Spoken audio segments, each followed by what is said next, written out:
यहाँहरूलाई हाम्रा केही निर्णयहरू सार्वजनिक भइ पनि सकेका छन्। सबै निर्णयहरू म अहिले यहाँको बिचमा राख्न जाँदैछु।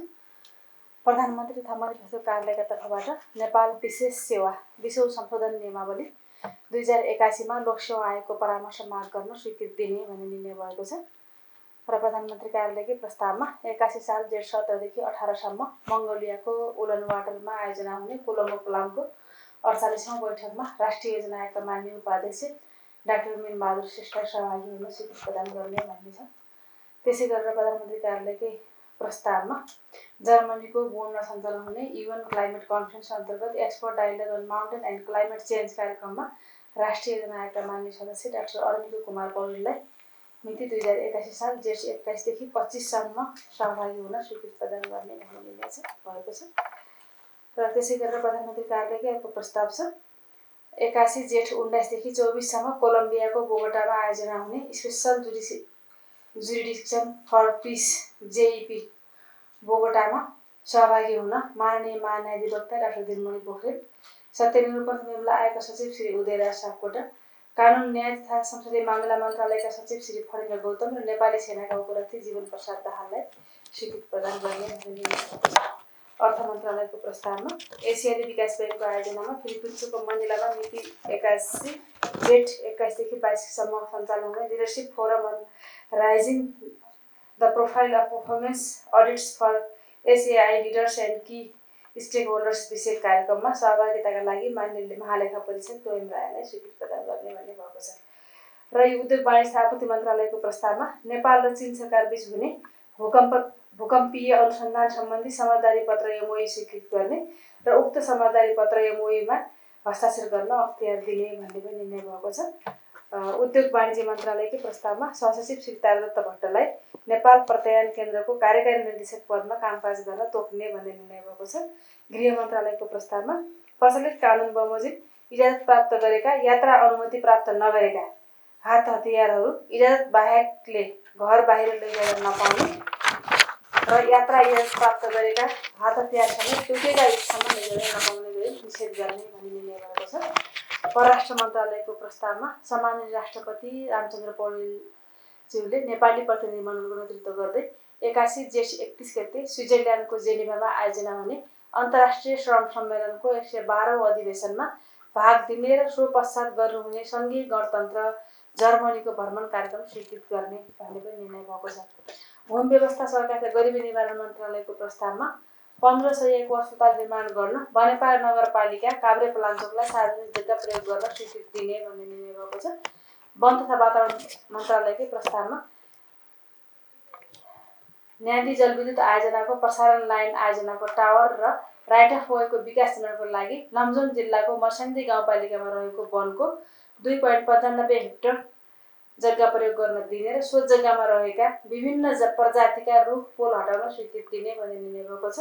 वन मन्त्रालयकै प्रस्तावमा सुरीखोला जलविद्युत आयोजनाको प्रसारण लाइन निर्माण गर्नको लागि गौरीशङ्कर संरक्षण क्षेत्र अन्तर्गत रहेको दोलखा जिल्लाको गौरीशङ्कर गाउँपालिका र कालिम्चोक गाउँपालिकामा रहेको राष्ट्रिय वनको कुल जम्मा 2.993 हेक्टर जग्गा प्रयोग गर्न दिने र सो वनमा रहेका विभिन्न प्रजातिका रुख पोल हटाउन स्वीकृति दिने भन्ने निर्णय भएको छ। वन तथा वातावरण मन्त्रालयकै अर्को प्रस्तावमा सागोखोला जलविद्युत आयोजनाको विद्युत प्रसारण लाइन आयोजना निर्माणका लागि दोलखा जिल्लाको बिगु गाउँपालिका र कालिम्चोक गाउँपालिकामा रहेको राष्ट्रिय वन क्षेत्रको कुल जम्मा 3.9843 हेक्टर जग्गा प्रयोग गर्न दिने तथा सो वन क्षेत्रमा रहेका विभिन्न प्रजातिका रुख पोल हटाउन स्वीकृति दिने भन्ने निर्णय भएको छ। शिक्षा विज्ञान तथा प्रविधि मन्त्रालयको प्रस्तावमा विश्वविद्यालय अनुदान आयोगको सदस्य पदमा त्रिभुवन विश्वविद्यालयका उपकुलपति प्राध्यापक डाक्टर केशरजंग बराललाई मनोनयन गर्ने भन्ने निर्णय भएको छ।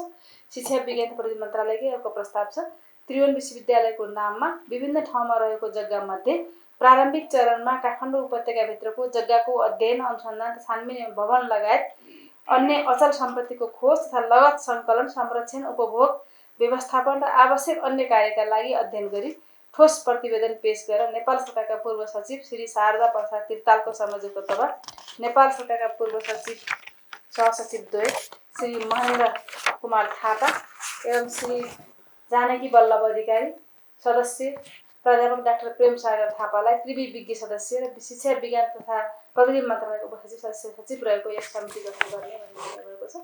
सङ्घीय मामला सामान्य प्रशासन मन्त्रालयको प्रस्तावमा भीमेश्वर नगरपालिका, दोलखा र जनवादी गणतन्त्र चीनको छेन्दु स्थित डुजियान सहरबीच भगिनी सम्बन्ध स्थापना गर्न पूर्व स्वीकृति प्रदान गर्ने भन्ने पनि निर्णय भएको छ। सङ्घीय मामला सामान्य प्रशासन मन्त्रालयकै प्रस्तावमा 2081 जेठ 20 देखि 22 सम्म सिङ्गापुरमा आयोजना हुने 9th वर्ल्ड सिटिज समिट कार्यक्रममा सहभागी हुन काठमाडौँ महानगरपालिकाका प्रमुख श्री बालेन्द्र शाहलाई स्वीकृति प्रदान गर्ने भन्ने निर्णय भएको छ। सङ्घीय मामलाको अर्को प्रस्ताव छ लोकसेवा आयोगको सिफारिस बमोजिम 7 जनालाई विभिन्न सेवा समूहका राजपत्राङ्कित प्रथम श्रेणीको सहसचिव वा सहसचिवको पदमा नियुक्त गर्ने भन्ने पनि भएको छ। त्यसै गरेर सञ्चार सूचना प्रविधि मन्त्रालयको प्रस्तावमा सूचना प्रविधि तथा साइबर सुरक्षा सम्बन्धमा व्यवस्था गर्न बढेको विधेयक तर्जुमा गर्न सदस्यले स्वीकृति प्रदान गर्ने भन्ने पनि निर्णय भएको छ। त्यसै गरेर यो विभिन्न विषयगत समितिहरूबाट आएका केही प्रस्तावहरू पनि क्याबिनेटको बैठकले स्वीकृत गरेको छ। त्यस अन्तर्गत वन दोस्रो संशोधन नियमावली 2081 स्वीकृत गर्ने भन्ने निर्णय भएको छ। नेपाल दूरसञ्चार कम्पनी लिमिटेडको प्रबन्ध निर्देशकको नियुक्ति र सेवा सुविधा सम्बन्धी पहिलो संशोधन निर्देशिका 2081 स्वीकृत गर्ने भन्ने निर्णय भएको छ। सडक दस्तुर उठाउने कार्यविधि नियमावली 2080 पनि स्वीकृत गरिएको छ। तिलगङ्गा आँखा विश्वविद्यालय सम्बन्धमा व्यवस्थापन गर्न बनेको विधेयक सङ्घीय संसद समक्ष पेश गर्न स्वीकृति प्रदान गर्ने भन्ने पनि निर्णय भएको छ। नेपाल सरकारले उपलब्ध गराएको जग्गामा निजी क्षेत्रबाट पूर्वाधार विकास गर्ने गरी सिमरा विशेष आर्थिक क्षेत्रको ब्लक ए विस्तारलाई विकास तथा सञ्चालन गर्न स्वीकृति दिने भन्ने निर्णय भएको छ। त्यसै गरेर नेपाल न्याय सेवातर्फको राजपत्राङ्कित विशिष्ट श्रेणीको पदमा श्री खेमराज गेवाली, श्री एमबहादुर बुढा मगर र श्री भद्रकाली पोखरेललाई बढुवा नियुक्त गरी क्रमशः नायब महान्यायाधिवक्ता, न्याय परिषदको सचिव र सर्वोच्च अदालतको रजिस्ट्रार पदमा पदस्थापन गर्ने भन्ने पनि निर्णय भएको छ। र अर्को अन्तिम प्रस्तावको रूपमा राजपत्राङ्कित विशिष्ट श्रेणीका अधिकृतहरू श्री मधुसूदन बुर्लाकोटीलाई राष्ट्रिय प्राकृतिक स्रोत तथा वित्त आयोगको सचिव पदमा, श्री हरिप्रसाद मैनालीलाई स्वास्थ्य जनसङ्ख्या मन्त्रालयको सचिव पदमा र श्री विरोध प्रकाश सिंहलाई महालेखा नियन्त्रक पदमा सरुवा गर्ने भन्ने निर्णय भएको छ। हिजो भएका हाम्रा मन्त्रीहरूका बैठकका निर्णयहरू यही हुन्। भन्दा पहिले यो सन्दीप लामिछानेको विषयमा सोध्नु भएको छ। नेपाल सरकारले पहल प्रयत्न गर्यो अमेरिकामा जुन उहाँको खेल प्रतियोगिता भइरहेको थियो त्यसमा जानको निम्ति पहल प्रयत्न गर्यो। अब अमेरिकाले भिसा दिएन। भिसा दिनु नदिनु उसको आफ्नो देशको कुरा पर्यो र यसमा नेपाल सरकारको पहल कदमीको कुरा आफ्नो ठाउँमा छँदैछ। अब यो भिसा किन दिएन के गरेन भनेर अब यहाँ हामीले उत्तर दिइराख्ने विषय हो भन्ने मलाई लाग्दैन। यो सम्बन्धित देशकै विषय हो। त्यो विषयमा फेरि थप पहल प्रयत्न गर्ने भइरहेको छ। के हुन्छ हेरौँ, त्यसपछि थाहा होला। र अर्को अब कर्मचारीहरूको अहिले बजेट विनियोजन भयो। बजेट आयो। बजेट हामीले हाम्रो संवैधानिक व्यवस्था अनुरूप जेठको 15 गते बजेट लिएर आयौँ। यो बजेट आयो, तलब वृद्धि भएन। यहाँले भन्नुभएको कुरा साँचो कुरा हो। र अहिले देशको आर्थिक अवस्थाको जुन स्थिति छ त्यो स्थिति अनुसार तलब वृद्धि नभएको हो। र तलब वृद्धि र भ्रष्टाचारलाई एकै ठाउँमा राखेर यहाँले प्रश्न गर्नुभयो, यो गलत हुन्छ भन्ने मलाई लाग्छ। भ्रष्टाचार तलब धेरै र थोरै हुनुको कारणले भ्रष्टाचार हुँदैन। भ्रष्टाचार एउटा मनोवृत्ति हो, यो रोग हो, यो विकृति हो। त्यस कारणले गर्दाखेरि तलब धेरै भयो भने भ्रष्टाचार नहुने, तलब थोरै हुँदा बित्तिकै भ्रष्टाचार हुने भन्ने हुँदैन। यसका विभिन्न वैकल्पिक उपायहरू खोज्न सकिन्छ। त्यसकारण यसलाई तलबको विषय भ्रष्टाचारसँग जोडिनुहुन्न। यो निजामती कर्मचारीहरू, एउटा राष्ट्र सेवकहरूले आफ्नो सेवा गरे बापत पाउने सेवा सुविधाको कुरा हो। यो कुनै देशको स्थितिमा कुनै बेला साँच्चीकै देश टाटपल्टो सङ्कटमा गयो भने त खाइपाइ आएको सुविधा कटौती पनि हुनसक्छ। त्यस कारणले गर्दा अहिले तलब नबढेको हो। यसलाई अन्यत्र जोड्नु त्यति जरुरी छ जस्तो मलाई लाग्दैन।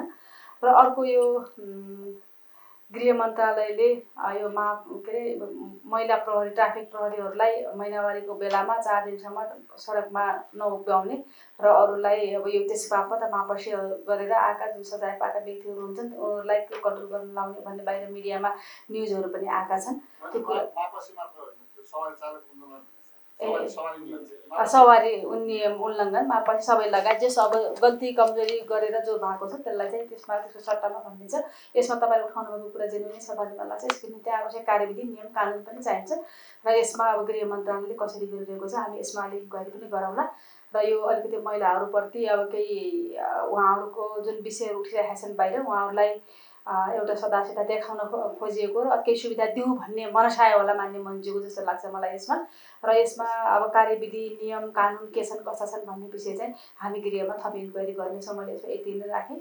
अर्को हाम्रो सत्ता साझेदार दलको नेता माधव कुमार नेपालजी प्रतिपक्षी दलहरूको बैठकमा गएको भन्ने जे कुराहरू आयो, अब यो विषय अब बाहिर मिडियामा आएको कुरा हो र उहाँले बाहिर के अरे एउटा मध्य प्रदेशको सरकारको गठनको विषयमा छलफल गर्न प्रतिपक्षी दलको नेताले बोलाउनु भएर गएको भनेर भनेको कुरा पनि बाहिर आएको छ। त्यसकारण यसको एक्चुअल स्थिति के हो भन्ने कुरा अब सम्बन्धित व्यक्ति सम्बन्धित दल सम्बन्धित नेतृत्वले जान्ने कुरा हो। जहाँसम्म मलाई लाग्छ अब यही कारणले गठबन्धन तलमाथि हुन्छ कि गठबन्धन तलबाट आउँछ कि भन्ने त्यस्तो समस्या छैन। सरकार अहिले अब सबै सङ्ख्याका हिसाबले अब गणितीय सङ्ख्या जुन छ हामीले भर्खरै विश्वासको मत प्राप्त गरेका छौँ। विश्वासको मतमा चाहिने आवश्यक बहुमत भन्दा पनि धेरै मत नै सरकारलाई प्राप्त भएको छ।